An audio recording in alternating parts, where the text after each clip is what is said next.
gaggeessaa sagantaa dhagay ajaa'ibaa jaalala rooziitiin ustaaz Haafidni gaggabaa nama isii ilaale hunda jiidoo darbaa boksuma takkaanitti godha adaba sibiilaas ni kaasaa Haafid haalaan jabaa roozii isaa lakkafnaan billawa sit darbaa jaamban. Allahu akbar. Allahu akbar.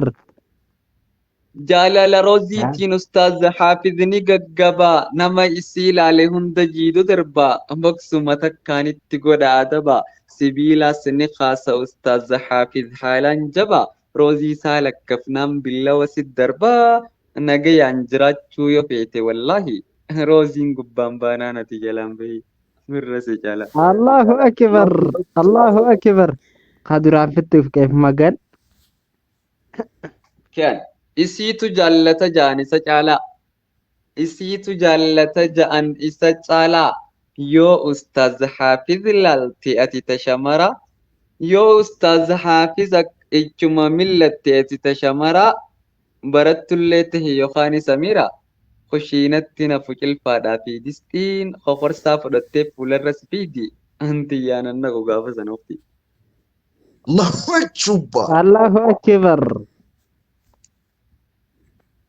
Na dhagayaa isin ummata hiraarii isiniin baana warri akka kootiyaa warra singilii barana fuudhuun haalaan ulfaataadha jiruunis qaala'oo teeta duriin dachaadha abuu ta'uun amma mashaqqaadha yoo rabbiin naan fedhe waggaa dhufuun fuudha warri akkas jettan san.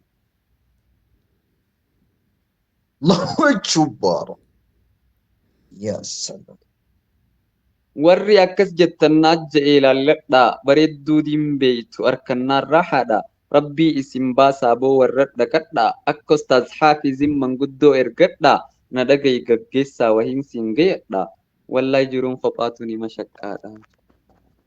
Allahu akbar. Allahu akbar.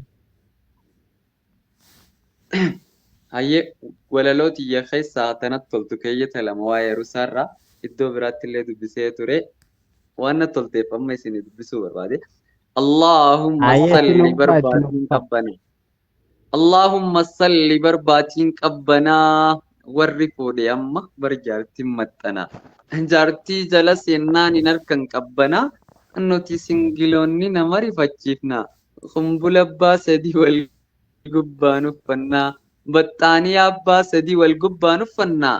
Amsoolaallee lama gubbaan dabalannaa. Akkasuma wajjin bar jalaa hollannaa. Miskiina wallaahi nama rifachiifna. Allahu akbar. Allahu akbar. Lakkoofsa afur taanee hirribatti bullaa. Allahu akbar. Miskiina wallaa nama rifachiifna lakkoofsa afur taanee hirribatti fufnaa jeesa.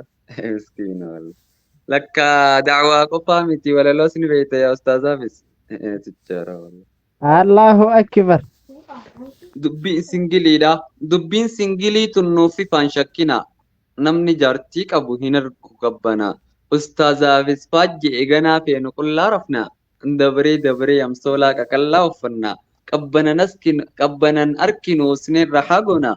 Andugaan hangallee qitiiwwan kana singiloonni hundi kaaboo ni fuuna. Mee asuma keessaa illee taatu takka barbaaddannaa. Ta nyaatee addunyaan illee taatu lallannaa.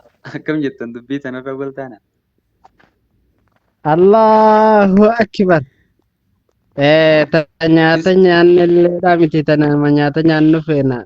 Akkana jechaa jiranii warri singilii kan akka garii faana. Maal jechuu ustaadha?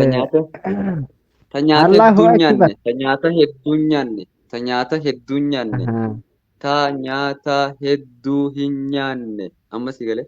Ispoonsarri teenya taddaati ja'anii barattuu Haliimaa jechuun beekamanii asin na afeerte bararra isinii oftiin teenya tana galataan malaanii nuuf jiraadhuun ja'an jireenya qananii barattuun Haliimaan bareeddu ja'anii qabeenyas ni qabdi barsiistariin kun kaayyoon isii guddoon deeggaruudha diinii yaa rabbi yaa Allah nuti sirra keenya Haliimaa mangistiidhaaf kanni qabeenyaa namni akka isii tokkolleen hin jiru gaggeessaa sagantaa Habiibii Khootiru mee beekaatuma takkasi dararu barattuun Haliimaan ispoonsara teenya ja'i takbiirtaa si hin kafaltu beenya. Allahu akbar. Allahu akbar. Allahu akbar. Arraaf Ustaz Riyad. arraaf xumureera. Arraaf xumureera kana caalaan deemu gara fuulduraattis waliin jirra yoomuu. Namni guutuun tokko hin jiru addunyaarra gaggeessaa kafadhee huni dogoggora. Wanni nan balleesse yooniif tahes dila keessaan naaf sirreessaa sinirraan qeebala. Isa na filateef ani wallahi dacha nin jalladha dhugaa wallahi rabbiif jecha isa na komatu gurrarraa cufachaa kaayyoo korraa tokko yoom gara na galcha. Warri nan beekne immoo osumaan na bara walaleessaa Musaab bifti koos magaala. Gabaabaadhaa miti dhaabbinni koo dheera. Furdina hin qabu yoo na laalte qallaa namni gariin qoosaaf naan ja'a mismara. Ni gabbanna gaafa tokko inshallah. Aga walitti deebinu. Assalaamu alaikum warahmatullahi wabarakatuh. Allahu akbar. Waalaikum salam warahmatullahi. Hayyee inshallah jaalalloo keenya galatooma ganaadhaa sabdii guddoo isin biraa qabna isin eeggannaa guyyaa roza keenyaatiin is rabbi isin haa gahu.